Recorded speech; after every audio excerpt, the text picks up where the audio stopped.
Now this is my brake flaring tool. You can see that you've got a split collet there, and I've put the brake union nut onto the tube already. The end I've prepped by filing it flush and taking any burrs off the outside edge. You can see this is just two operations. Got up 1 and up 2. We only need up 1, which you'll see that goes in. That's up 1, and that lines up, and that will just flare the end. That is a double flare. That is creating a cup. This is a bigger pipe, same machine with a different collet, and you'll see the difference between the first operation. One will give you a dome to seal, but the other one will give a cup. It's for a different union, but that's why you have to check your brake union to make sure that you've got the right end on the right piece. So there's you see the end. That's the original on the right, and and this one, when it goes in and it's tightened up, will flatten out and seal off. That's the shorter of the two back pipes going over the back axle. I've left this final bend here because if you put that on, if you put this final bend on, you won't get it into the clamp here. So now this is the pipe ready. It's all shaped the same as the other one. That's ready to go in. This part, just note this part where it cups up and over. This is where you get air blocks in. And it's important when you're bleeding it.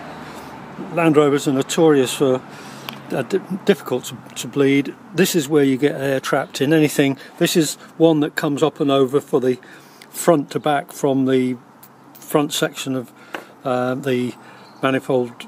The one-way valve that's at the top near the master cylinder, which drops down and goes along the chassis. That long one. And anything that's got a loop in it, like this one at the top here, you have to really, when you're bleeding, get rid of that.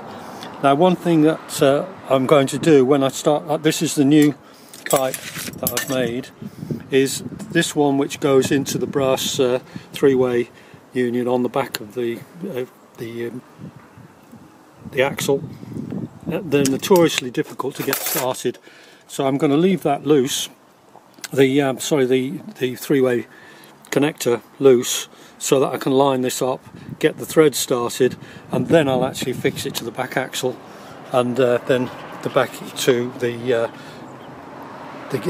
back wheel to that section. Now here I am underneath. You can see the three-way union there, which is difficult to get at. But I've got one end on, but while I've got some flexibility in it, I'll just get the other one in, that you've got one in, because you have to twist it. It's got to be absolutely dead in line, otherwise the threads, which are only 1mm pitch, won't latch in. Now it's a bit grim down here, but I don't know if you can see where this is the front to back from the and just underneath the master cylinder, it drops down and turns and drops through. But note that there's a loop here. It's got to come inside that. Don't get it the other side of it. That's got to be in there, and I'll show you the top end of it where it goes into the cylinder at the top. Now, if you can see down there, what I'm looking at is just below the master cylinder, right down here. I'm putting a pointer down. This one here is very difficult to get at. You can't get in with a spanner. You need a crow's foot. I'll show you what a crow's foot is in a second. But the other connector which we want, which is down on the other side, that has come from the front to back one, is just behind that, but that's a 13mm female end. This end here is a male. If you need to get that one, you can see this crow's foot here that I've made up. So that's the only way you'll get into that one down there. I'll just show you what a crow's foot is.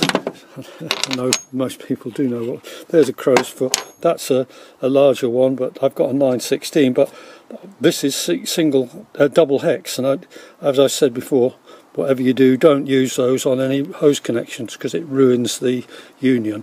You have to have single hex. So I made this one up from an old, but just cut it off, cut a slot in it because you need to get the pipe over the other side of the pipe. You can't use anything, so that has been made up single hex, and that will. There's the front. You can see this end here. That is 916 on that end and 13mm at this end. Look a little bit scabby, so make new ones. Put them on. Now you can see in that one, this is we've got the 13mm for the 13mm spanner. It's a female M10. You see the bottom there, that is a cup, so that is operation 2 with the machine. This one is domed, and that is just operation 1 for that end. So one end with the male connector and the other end female connector, one with an indentation, a cup type on that one. And that's the female one. You can see it's got an indentation. And there's the new pipe on there, and on this side just got to tuck that in a bit, and that's all new pipe, new in there. Yeah, just tuck that part in, and that's it, all finished. Just the bleeding, which is